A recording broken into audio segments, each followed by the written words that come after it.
Hello again. And I know I talk shit about skates, but I'm trying to be on a positive note here too. Let's see what we got today. Today we have the intentionally blank skates.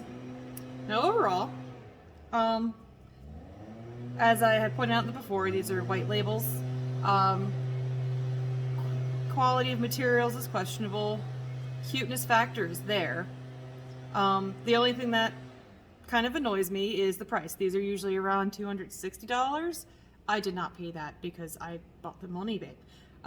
Just to play around with. And I've done this before with some other skates, and you probably come across some of those videos sometimes. So, I'm not going to be overly negative, so we're going to try to be good this time. So, let's start with some of the pluses. You like cows. These are the skates for you. These are cow skates. Now, it's obviously like not a real spotted cow because they painted these spots on, but that's fine. But if you read how it's made, the upper is leather, so this is some sort of animal skin. We'll say cow. I'm gonna assume it's a cow. It is the fur of the cow, so this is real fur. But as you can see in the laces, the fur comes off. So if you have pets, you're aware of how much hair can drop off.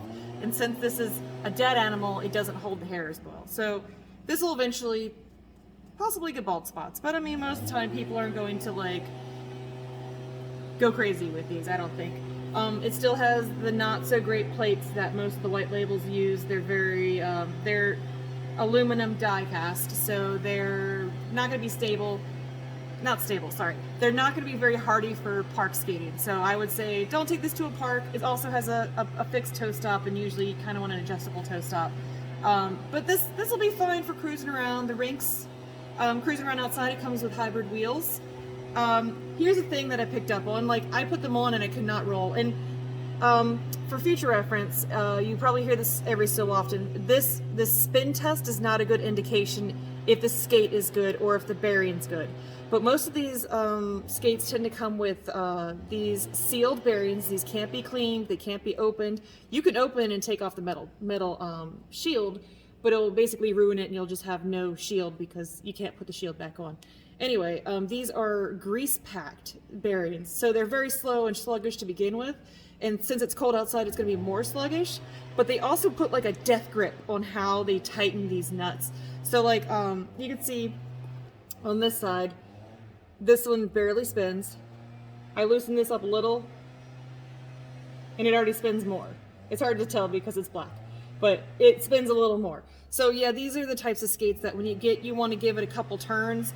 And even when I try to do this with my own hand, it is so freaking tight. Like, there, I finally got it to turn. So it's not the easiest to loosen.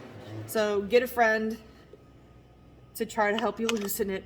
Now, I don't know how many people know how to do this, but if you can hear, it's got wiggle in it, that jiggle, that click, that's a little too loose. You kind of want it to be not completely tight so it doesn't spin, but just enough of freedom to spin, but not shift. You don't want to click. Anyway, so that's that. Some people try to give good advice. They're like, oh, if your skates don't work, just go ahead and loosen the kingpin. That's not something you want to do off the bat. Like, when you get a brand new pair of skates, you kind of want to see how they feel. And if you're a new skater, you won't know what feels right. You won't know what feels comfortable. Now, these probably come with pretty hard cushions or medium hard cushions. So for me, I probably would loosen them a little bit just to kind of get a little more motion. Because like you can see me pushing here, there's not a lot of give. So for new skaters, people that aren't aware, this is basically the suspension of your skate. What is the suspension of your skate? It's kind of like a car. Like you have the springs helping the little axles. There's cool words for car parts that I don't know. So this part will kind of like go back and forth, so you can like cut to the side and cut to the other side. Well, this has nothing, but as soon as I put my weight on it, I'll feel it a little more. That if I can like shift my weight side to side, a lot of the stuff that you can gauge, like the spinability of a bearing, will only be noticeable while you're on the floor. So like if you're on the floor and you're like bleh, and it's not rolling, It could be the wheel hardness doesn't match what is good for you, for the floor, and good for your weight, or good for your comfort level. It could be also like the bearings just are not the high quality bearings, or they're like in this case, they're grease packed and it's cold, so they're sluggish. A lot of people also say like ABEC level or ABEC rating does not really matter, because you're not a high power machine. You're not going to be doing tens of thousands of revolutions a second, you know. So like, but typically my rule of thumb is if it's an ABEC 5 and above, usually it's going to be a decent amount of spinniness. But again, you can't gauge this as spinniness. The spinniness is going to be more noticeable on the floor. Going back to the skate itself, it's a lot more lightweight than I expected. Like, I think I had a Moonlight boot that felt a little heavier than this. So for the most part, this is not as heavy.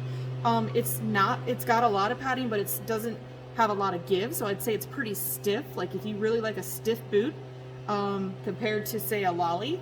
Some people just call it the Lolly sock. This is basically blah, blah, blah, blah, blah. It has a lot of give. It's got no support in there.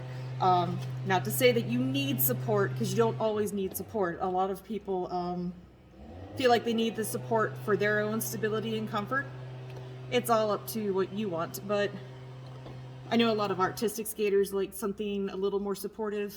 I would not put this on the side, on the range of an artistic boot, just quality-wise, but it's got that stiffness. This probably would break down a little. You know, the padding always tends to like break in. I'm not sure if so much this would break down the outside. I don't know what to call it, the padding inside. So it might stay just about this stiff when you break it in. Looks like it's a glued-on sole. There's no stitching or anything on the outside. It's noticeable. Let me rip out the inside. Rip out the inside. So it says man-made inners. That's just saying like everything's padded in here and made of plastic and rubber. Yeah, they just kind of like glued a inner insole. I don't know. So I don't know what's under there. I don't feel like peeling it out. But yeah, it looks very similar. The boot construction looks very similar to the Moonlight and the kind of almost like the Golden Horse, but like not completely similar. Yeah, I don't know what else to say, but I mean, if you're starting out, this would be a fine boot to start out with. If you want to spend the money on something like this, there's plenty of other brand skates that are made the same as this that are a lot more affordable. Like, this is made by a fashion company to be a fashion skate. It's not really meant to be like a high-end performance skate. The issues that some of us have is that they keep advertising these as park skates, and they are not made for the park. I don't think Intentionally Blank has been posting these as park skates. It's just got girls looking cute, like wearing their little skates. So, meh, whatever. It's not a terrible skate, but it's not a great skate. As for fit, these fit in the length pretty good for me. You normally wear like a street size 9 women's. That does not coordinate very well with most skate sizings, so don't always rely on your shoe size to coordinate with skate sizes. But I have kind of wide feet, so you can kind of see like these are pretty loose and barely has any room to tie a bow. Also, since they're new, they haven't been broken down, so the stuffing will probably eventually compress more and I would be able to tighten them up. But I don't want to tighten them up too much because I'm not even sure if I'm keeping these, because they're very tight. I wouldn't say they're completely narrow, but they are pretty tight on the sides.